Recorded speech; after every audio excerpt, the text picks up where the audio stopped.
Okay, it's a beautiful Saturday morning, but apologies were coming rather behind time. Our guests were held up in a very serious traffic jam on the Ugbo-Lagos Road axis. I mean, the road is so unpredictable, and just when you think that you wriggle your way out, and then by 7 up here, it becomes another huge problem. I mean, you have trucks on both sides of the road, and then the little space at the middle, vehicles will literally be struggling to get through. I mean, something urgent needs to be done on this indiscriminate parking of trucks along the road by 7-Up Bottling Company. It's such a big nuisance on this stretch of the Benin-Lagos Expressway.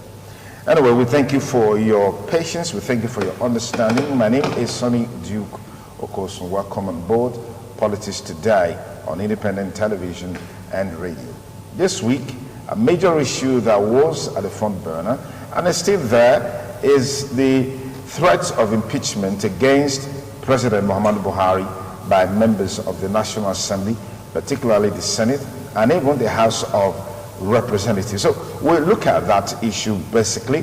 The undercurrent is the burgeoning problem of insecurity in the country. I mean, there are reports here and there about the state of insecurity in the northeast, northwest, but today the major concern is the Federal Capital Territory since the Kuje prison break. Okay, let's get talking. Let me welcome our first guest on the show. Honorable Osaze Urokide is a politician and is also a public affairs commentator. Thank you for coming on Politics. God bless you, my brother. Okay. Thank you for having me. All right. Let's begin from the underlying current of threats of impeaching President Muhammadu Buhari over the insecurity problem in the country. We've heard every now and then some of the efforts being made to tackle this insecurity. Does it make sense that the National Assembly, instead of continuing their support to Mr. President to achieve drastic reduction in the insecurity challenge, they are contemplating impeaching Mr. President? Does it make sense? First and foremost, thank you very much, my brother. I want to look at it from this very angle, that my personal opinion is that it is almost belated. It's belated? It's belated. Because there have been some signals on war indicating and showing that the person who have that as a president only came to this country as a president so as to measure up with other generals to give himself at least I said before as a head of state. Today I'm not in Agbada. So therefore, whatever happened in this country is only business.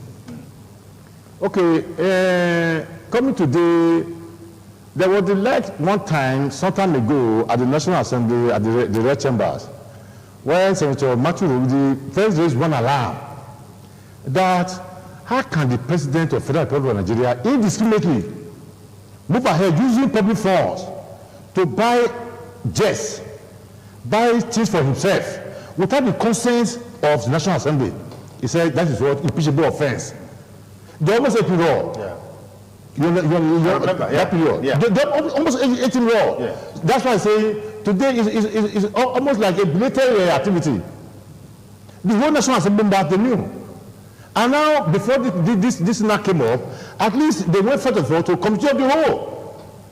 Committee of the Whole shows that the Senate President, Amelawa, was even aware.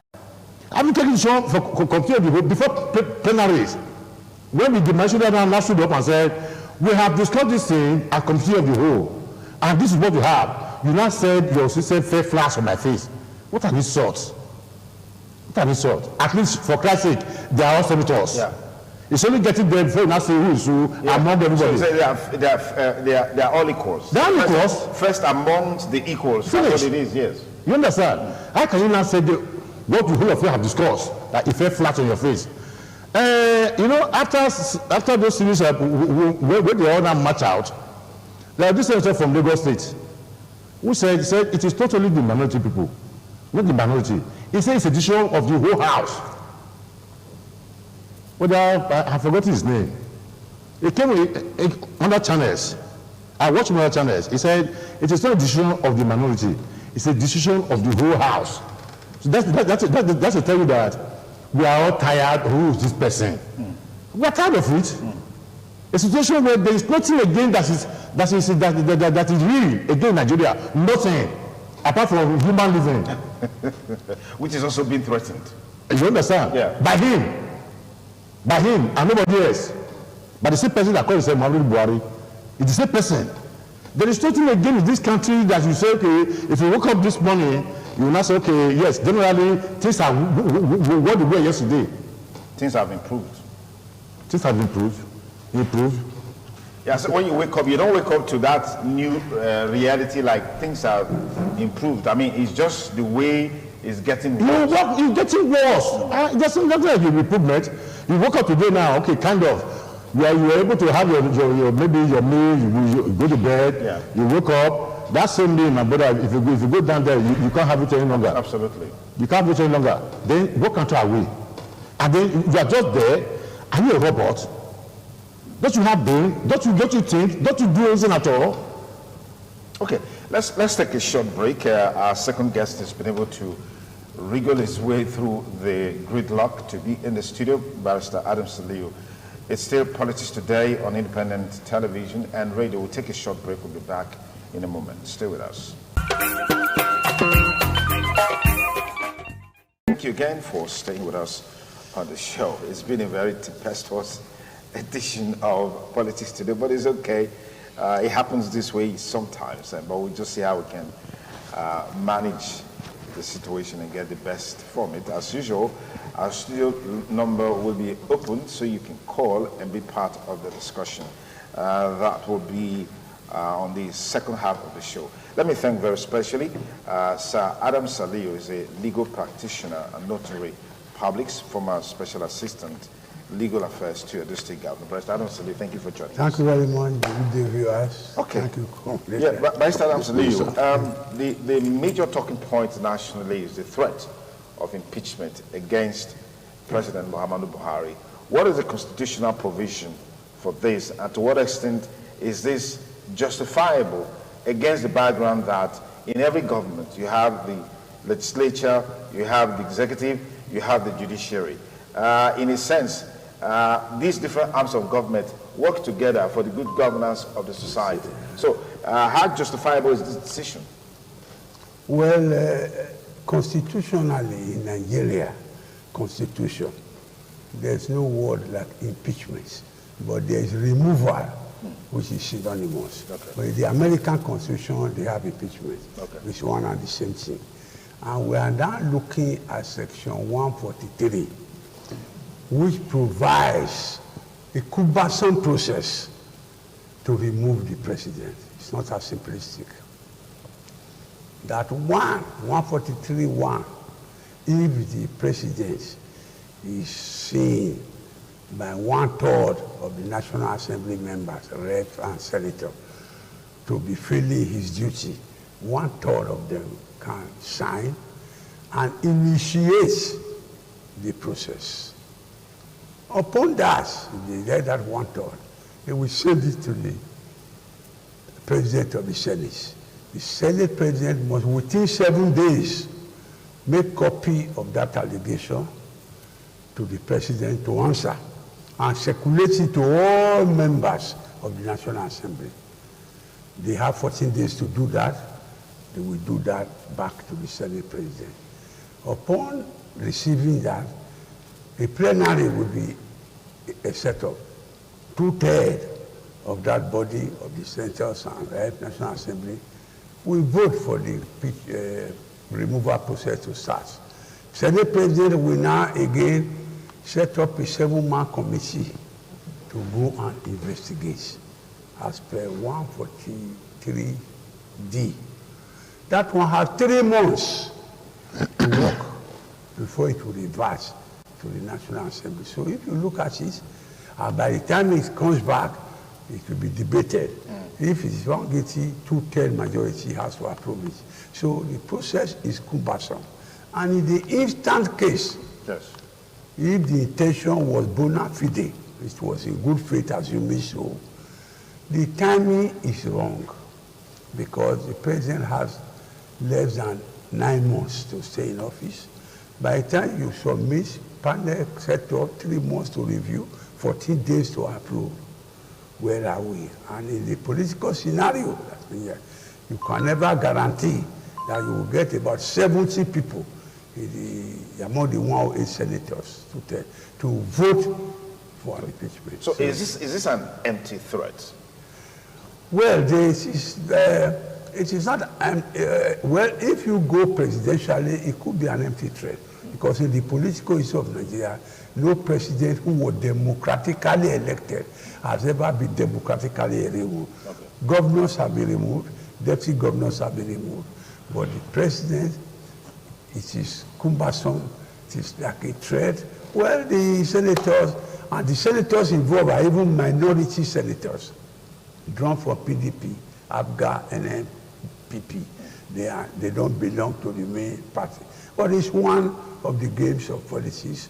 We are enjoying this. Let it undergo its metamorphosis. But constitutionally, it is not really feasible. Okay. Honorable Sanze, let's get your take. This whole drama playing out in the National Assembly is an exercise in futility. I mean, looking at the procedure and the processes involved to actualize it. But do you think that it's something that will have any compelling effect on Mr. President to respond to the situation in the country as it were? Because while these issues were ongoing, Mr. President was in Liberia delivering a lecture on insecurity. I don't get it. Yeah. Following what Muhammadu Baba has said, basically, as far as I'm concerned, it is not an empty threat. But as I said before, it belated. It belated. It's too late. It's just too late. Okay. Because the process is long. It's not a situation that 3 or 4 judges gather and say, my friend, you are removed. Yeah. It is not there like that. Otherwise, it is not an empty threat. To me, it's a movement to tell the president, we are tired of your actions in this country. We want to change. You know, the only such a way for the National Assembly to speak out their mind is to kind of embarrass him. As far as I'm concerned, it's like to embarrass him, so that you have a change of attitude towards governance. Okay. Because today, Nigeria is no more the same old Nigeria as we know. And you are just there doing what? You know, a situation where even right to your house, you are even being threatened. That if you are not careful, we will kidnap you. That one is a slap to Nigerians. That our president will be kidnapped by some few elements. It's to tell you, get up from your slumber.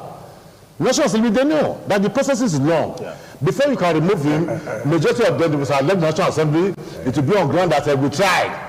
It is too late. So we don't want that one again, this kind that we tried. Yeah. Let action be action. Okay. Let movement be movement. That's why I said the movement is belated. Because you're all aware. They all know each other. You know exactly what pinches us. But it's the pity that they did not start the process on time. All right, Ambassador Salih. Yeah. The major crux of the matter is the increasing insecurity situation in the country. I mean, you saw some victims of the Abuja-Kaduna train abductions who were being beaten, black and blue, flogged mercilessly, and they were all crying. I mean, a few days later, about 3 of them were released, but you still have a reasonable number of them in captivity. The Kuje prison is there. And these guys have the effrontery to come out and even threaten Mr. President and the governor of Kaduna State.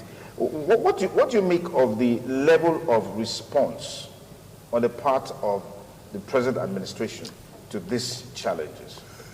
There are facts which you and I don't know.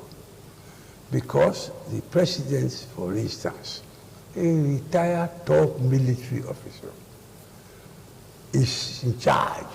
And yes, people cannot sleep with their 2 eyes closed. People cannot travel by road because of kidnapping. People cannot travel by air because of the cost of aviation fuel. Farmers cannot go to farm to work because of the fear of herdsmen that can kidnap them and rape their wives. And yet there's a government.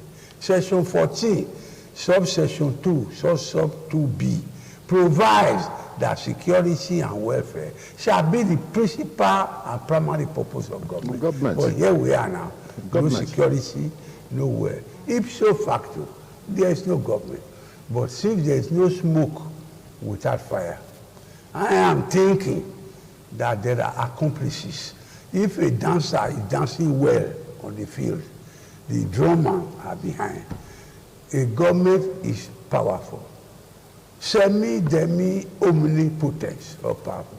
Have the wherewithal, the training, the materials, the personnel, the manpower. And yet a group of people will challenge the government and get away with it.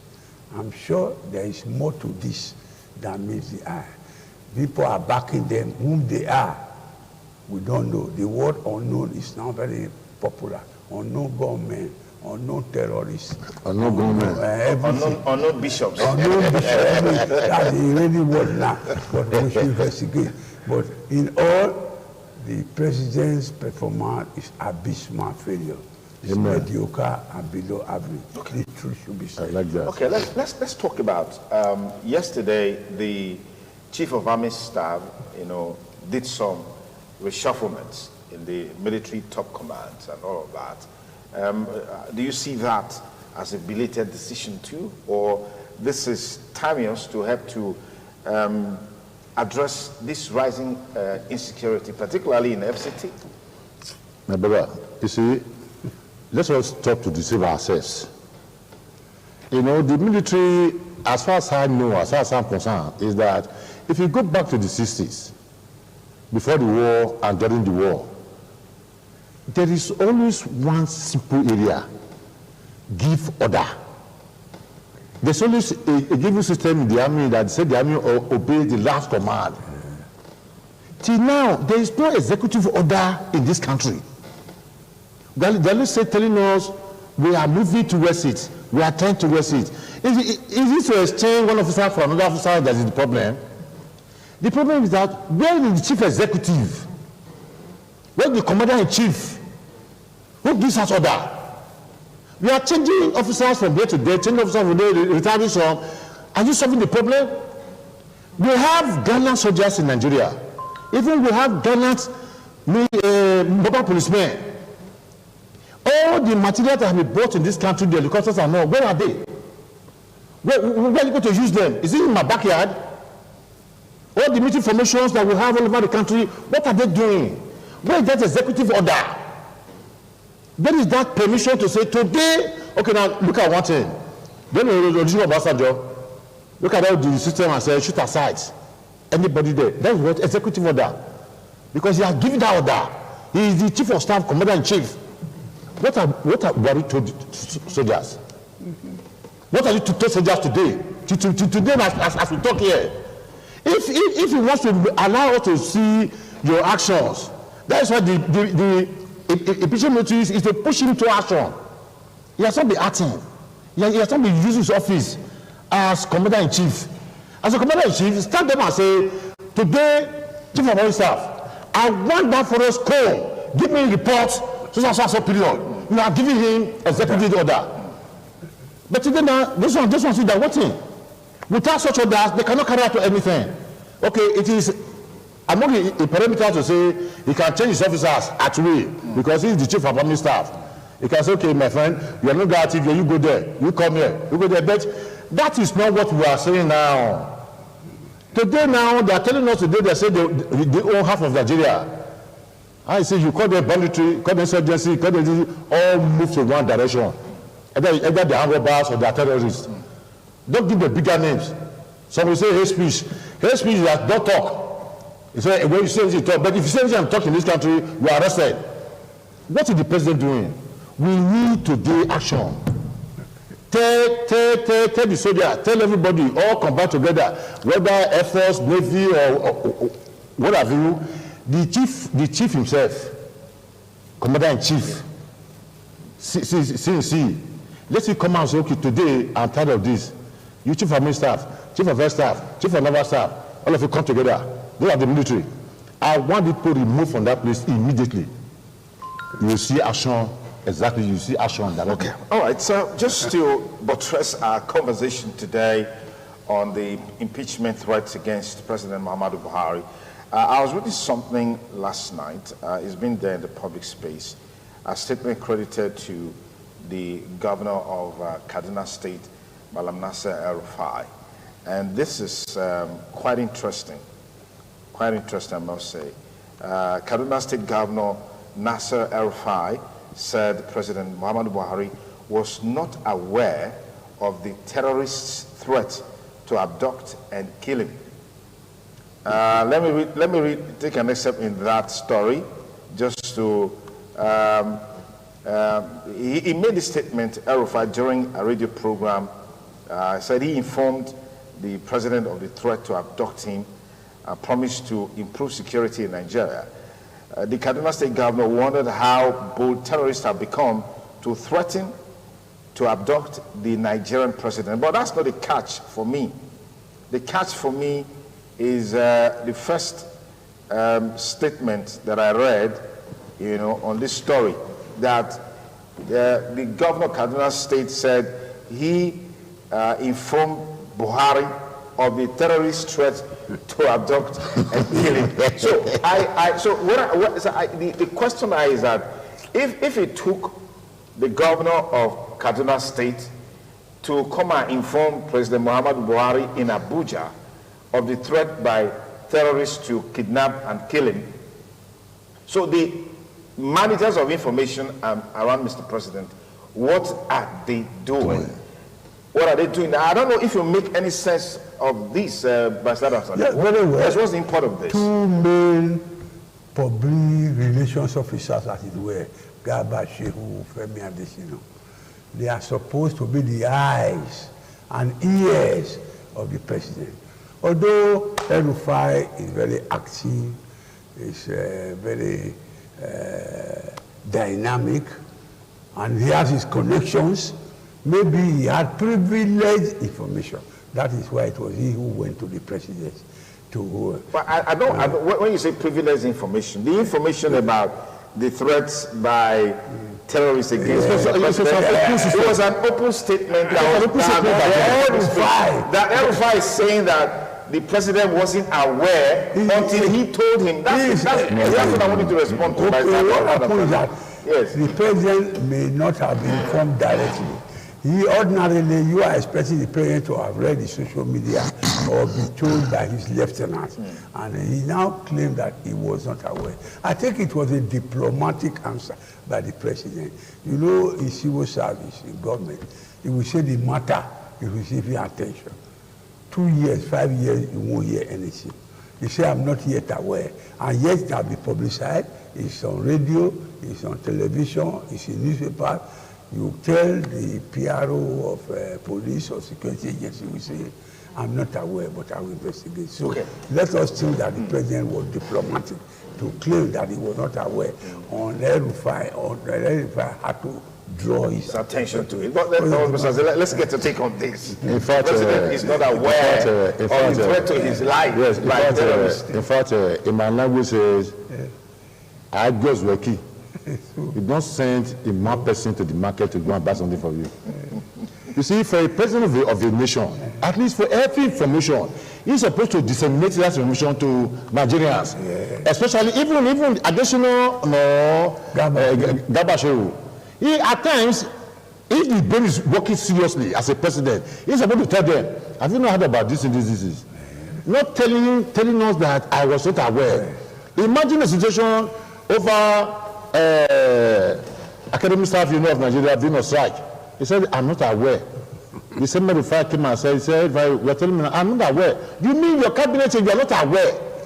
There was some time ago, inside Aso Rock, Ace or his wife, I saw Ace, they fought.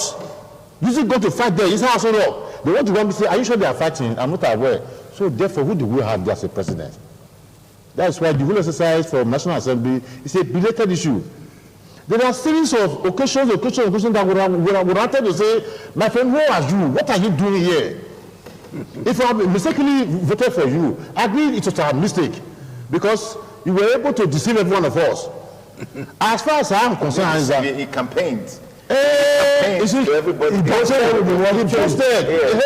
You see, he was voted the for. campaign. The campaign was a deceit. And convince everybody of this. In fact, we didn't know because we were tired of the given system. We wanted a change system. Yes. You understand? Yes. But we didn't know that what the guy was just aiming at. As far as I'm concerned, what he came to do is to measure up to the leadership of Obasanjo. Obasanjo, a former head of state, became a president. And that's why he fought tooth and ache, so that he will be able to beat Babangida. After that one, the man did not come for any of that thing. Nothing at all. All the railways you are seeing, but these are programs on ground, already put on ground by the former president, Goodluck Jonathan.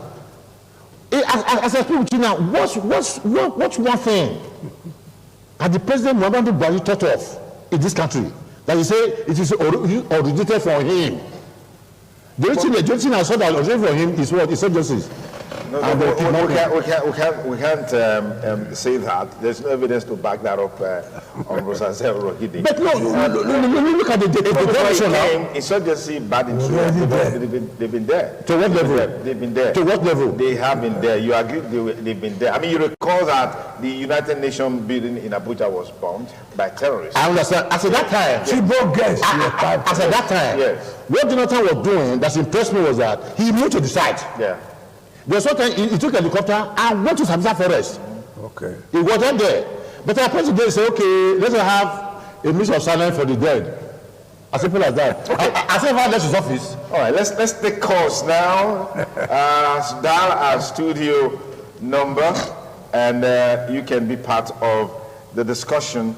Politics Today, reaching you live on independent television and radio. We'll get you that number in a short while, so you can call and be part of the discussion. 070-8365-4889. That's the studio number. If you can dial that number right now, right away, then you can be part of the discussion on Politics Today, on independent television and radio. We're just looking at the situation of the country, particularly the threat to impeach Mr. President over the rising insecurity situation in the country. Please endeavor to always turn down the audio level on your television set or radio to remove the echo. That's really where we can have a meaningful conversation. Yes, good morning. Tell us your name and where you're calling us from. Please turn down the audio level on your TV or radio. Good morning. Good morning. Yes, good morning. What's your name? From Benin. Yes, go ahead, please. Please, your discussion, your discussion on television, I'm very, very impressed with it. But one thing is this, the president we have there, who is he? Who is he? Because we don't really know what is happening. He doesn't even care about the masses of the nation, the children in the nation, he doesn't even care. It's a matter of us. But what is he doing to subdue this that is facing these nations today? I'm tired. I don't really know what to say about it.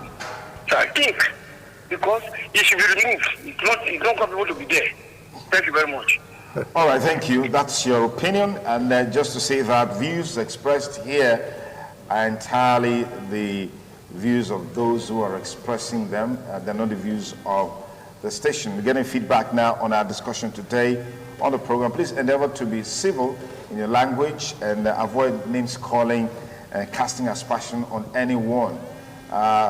Tell us your name, where you're calling from, caller. Good morning. What's your name? Hello, good morning. My name is Godwin. Your name is what? Godwin. Okay, Godwin, where are you calling us from? I'm calling from Umunede. Umunede in Delta State. Go ahead, please. Yes, nice one. What I say about the country is that this country needs to be restructured, firstly, and secondly, I don't see things the president is doing. President, it's just that there's somebody there that is not concerned about the well-being of the citizens of this country. You just imagine kidnapping is happening, bombing is happening, killing priests everywhere. president will say he doesn't know what's happening in this country. What is he doing there? It's just that we have just put people head there. Okay, let the people go. That's just it. And apart from that, there are things that need to be done in this country. I'm just happy that the citizens and the people of this country have opened up their eyes for 2023 coming. I know 2023 we are going to get the best, but enough in this country. Thank you for the program. All right, thank you, Godwin from Umunede in Delta State. Thank you for your contribution. Tell us your name, caller, and where you're calling from, and then go ahead. Good morning. What's your name? Politics Today.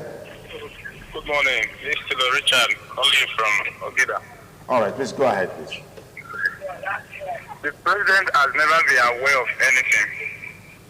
Sometimes I do surprise. If he's aware of the ministers they have, he's not aware of anything. Okay, that's your opinion as well. Hello, caller. Good morning. What's your name and where are you calling from? Yeah, good morning. My name is Charles. I'm calling from Moloko. Charles, yes. Go ahead, Charles. Yes, actually, what I want to say is we have been having a series of issues and the president seems not to be aware. But my major concern is we are taking this into politics and we just want to do everything politics. The question I want to ask is, you guys defending the president. If you have a company and you have a manager that you employed, any small attack, he will tell you that I'm not aware. Will you be okay with that? That's the question I want to ask. Will you employ, will you have a company and hire somebody like Buhari? That is what you should think of. Not politics. We are talking about people's lives. Yeah. Did you watch the news, the documentary of BBC, that's why they came to disclaim it. And which is, if you watch that documentary, you will weep for this country. That the bandits are everywhere. The journalist was able to go and interview the bandits, but the government will tell you that they don't know where they are. They are tired of this country, please. Thank you. That's my contribution. Wow, that's a very rich contribution. I must say thank you. It's still Politics Today. Good morning, caller. Tell us your name and where you're calling from. 070-8365-4889. That's our studio number. Dial it and be part of the show. Good morning, caller. What's your name and where you're calling from? Good morning, sir. God bless you. This is Solomon Ataga. Okay, Solomon Ataga. Yes. See, we are wise enough, Nigeria are wise enough to know all the statements from our Mr. President. We take it as we don't know how to put it, because when you are not sincere to your people, there is no how they are going to have confidence in you. Just as last caller said, it's beyond the stage we should take this out of politics and do what is right to make Nigeria a giant of Africa. You like it or not, Nigeria is supposed to be the America of Africa. Absolutely. I'm right. I can defend that anywhere, anytime. I agree with you, absolutely. But just because of some set of people, they believe on politics, they believe on party or whatsoever, they think that maybe this is, you cannot tell me you are not aware when people are threatening everyone, even you, Mr. President. If there is crude oil that come out of that place now, the federal government will be aware of that. They'll secure that and start drilling it. Then you cannot tell me you are not aware that your country is not stable. That is not, just as we said, can you employ somebody? Mr. Sonny Kosun, those people in studio there now. If I not call them and they say, you say you are not aware they get there. You look something is fishing. Let's just check that. Okay. Thank you very much. Thank you very much. Our studio number is still very open. Okay, Sonny, those I got you now. Good morning. Go ahead, please. Thank you very much, sir. Yeah. What we need today is a president who has a mind that has been reformed. Before you can reform the country, a mind that has been restructured before the president can restructure the country. Because Jesus Christ said in his word, a man cannot give what he does not have. If you look at the steps of Mr. President so far, you will realize that he wants to work on the path of Goodluck Jonathan, where he is going to ensure that the kind of election that is held in the country, whether it is rigged or not, whatever, INEC your own. Any result you call, he is quick to send a correct message. He is going to leave the country, go to hand over. does he actually have a choice than to hand over? Let me ask you again. Do you remember our late Ambrose Ali? Why was Mr. President, why did he arrest him? Was it not because he took a particular amount that was made for that project, that was prepared for that project, and he took it, that's why he was arrested? Now, when Mr. Senator Muhammadu said there that this is an impeachable offense, did anybody do anything? No. Now, we are in a country now where a president does not read paper. A president does not listen to news. And that kind of president, you think you want to reform the mind of over 200 million Nigerians when he has not want to reform himself? So, one of your guests, I agree with him, that we didn't know. We thought that he would do better because we're in a hurry. I want to ask Nigeria today, are we also aware now? Now we are aware. Are we aware of the new president that will be coming in? Or we want to say we didn't also know? Because if we also play a game that we didn't know, after 4 years or 8 years, we are also going to continue to lament. So to avoid that lamentation, we need to find out a man that has capacity, who is willing to read, who can talk to us without reading paper. Yes. 7 years have passed. Mr. President has not been able to talk to Nigeria apart from during Democracy Day. Is that the kind of president you want? Look at Joe Biden. He was, and the journalists were asking a question. He was already leaving with his suit in his hand, with his file.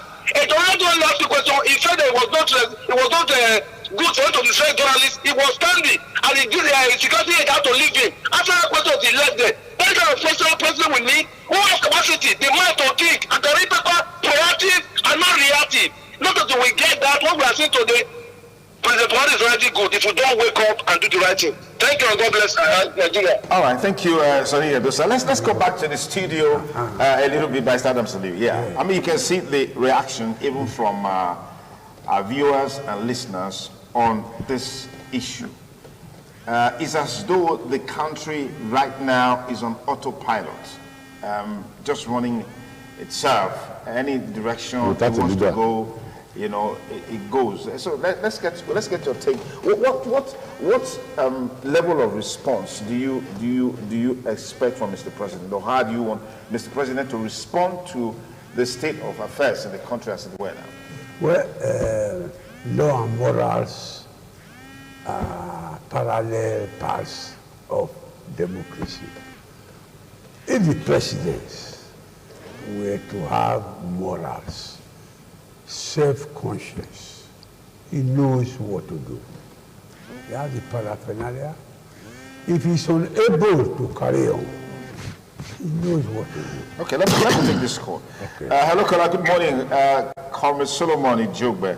Thank you for joining us on the program. Go ahead, please. A very good morning to you, Tony Duke. Thank you.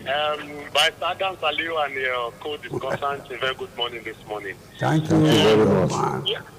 It is true that the president has a right not to know. He does not know. And he does not know. Yes, it's a right for him not to know. Imagine what's his name, Merufai, saying he's the one that told him he's not aware. How can he be aware when Lai Mohammed did not tell him? How can he be aware when the chief of army staff did not tell him? How can he be aware when the police of the state, the one referred to as DSS, did not tell him? It's not Funny Duke that can tell him that he will not know. If these people are not telling him, Gabasho did not tell him, he cannot be aware. But that is not to say that the issues of the state is not biting. The truth of the matter is that Nigerians should wake up. It is not business as usual. Another election is coming in 2023. All these ones you are saying, for me, the issue of the senators and all that saying they want to teach is a belated issue. It is not now that you realize that when Buhari is almost gone, like Adam Saliu and Nalai, before you start the process, it's called it's like taking a camel through the eye of a needle. It's just like the process of recalling a National Assembly member. It's much more easier to elect a member of the National Assembly than recalling them. So it is not an issue. What Nigerians should be talking about now is the next, not just the next election, next generation. Because the next election is dependent on the next election. We should think of who can deliver for Nigeria.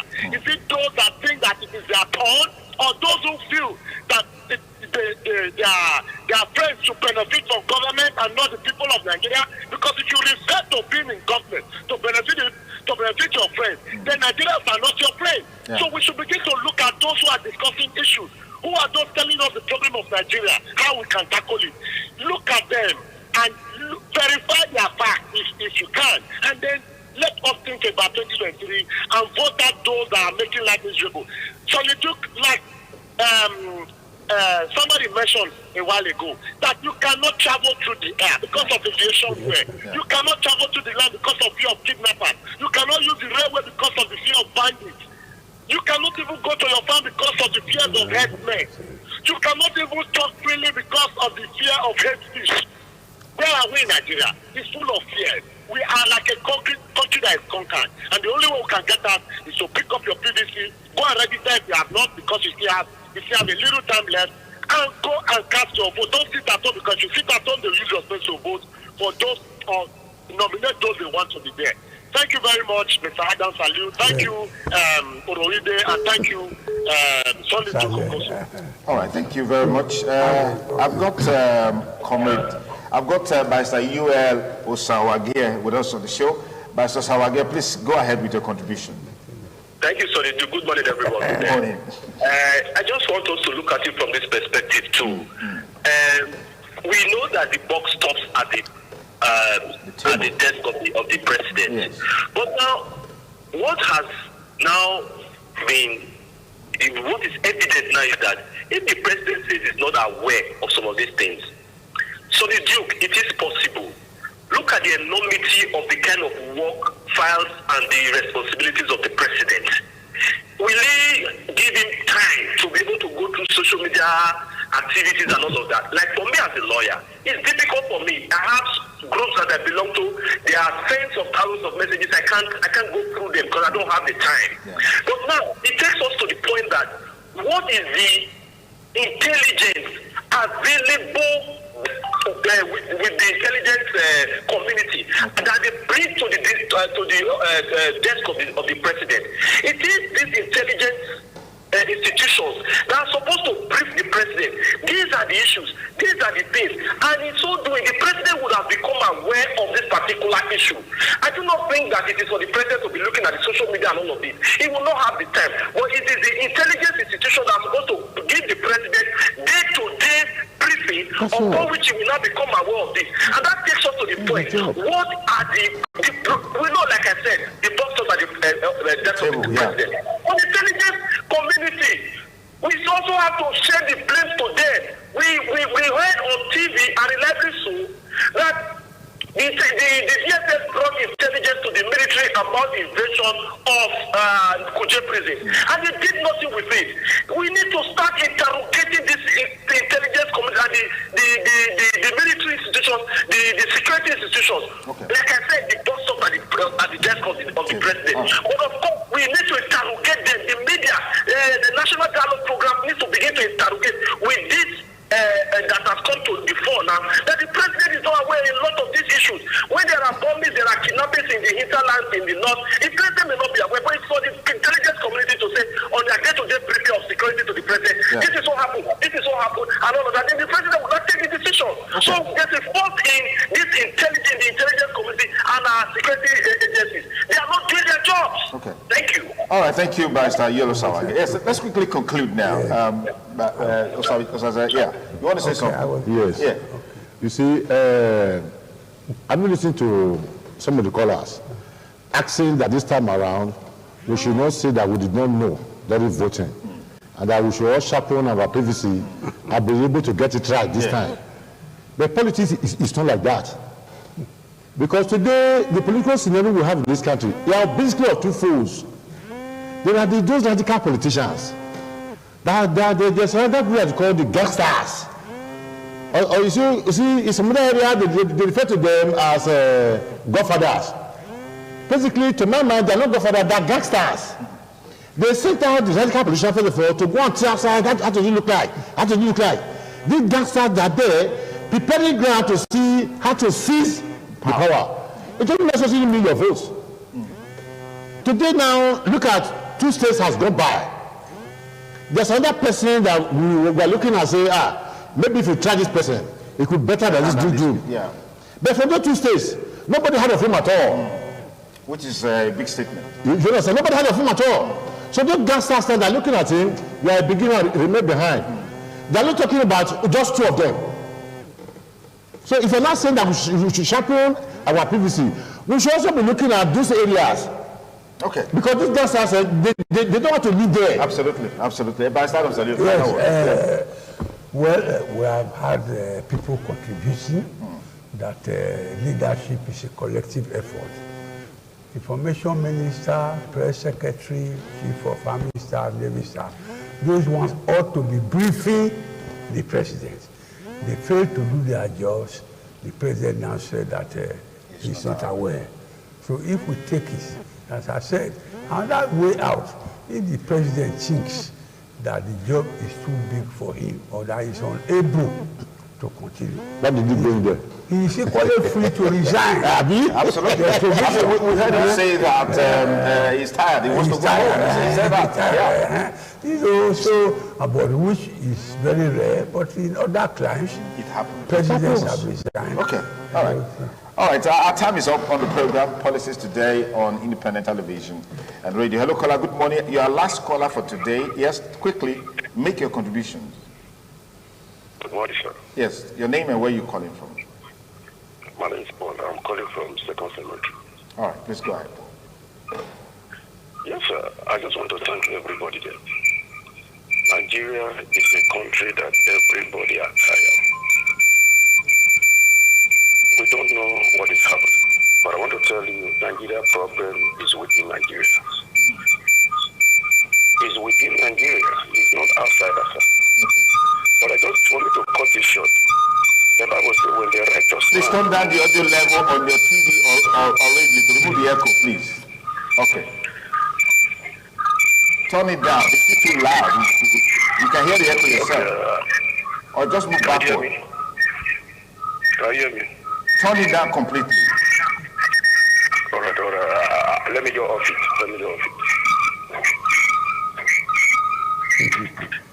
Okay. Better. The Bible Thank says you. when the Bible says when the righteous man rule, the people rejoice. But for me to cut it short, what about the devil rule, the wicked man rule? That's what we see in Nigeria. Okay, that's our program for today. I want to say big thanks to everyone that made the show a success. Our Honorable Sazer Rogede, thank you for coming. Oh, bless you, my brother. Thank you so much for Thank you coming. very much. And to all our viewers and listeners, wherever you're watching us across the world, we say big thanks to you for making the program a huge success. Well, Nigeria is ours, and it's our responsibility to make the country work. 2023 is just around the corner. We have a very, very robust decision to make in February next year as it relates to who leads Nigeria in the next phase of our social, political, and economic development. Mr. President saying, not being aware of what is happening around, we're not new to it. I mean, the former IGP was asked to go to Zamfara State or so. And a few days later, they confronted Mr. President and they said, "Oh, I didn't know. I told him to go to that state. I didn't know he didn't go." I mean, so I'm not aware. I didn't know has been synonymous with this administration. So we hope that with the threat by the Senate, that will perhaps jostle him and let him see things differently and do things differently before the country breaks into pieces, God forbid. That's our program for today. Do have a great weekend.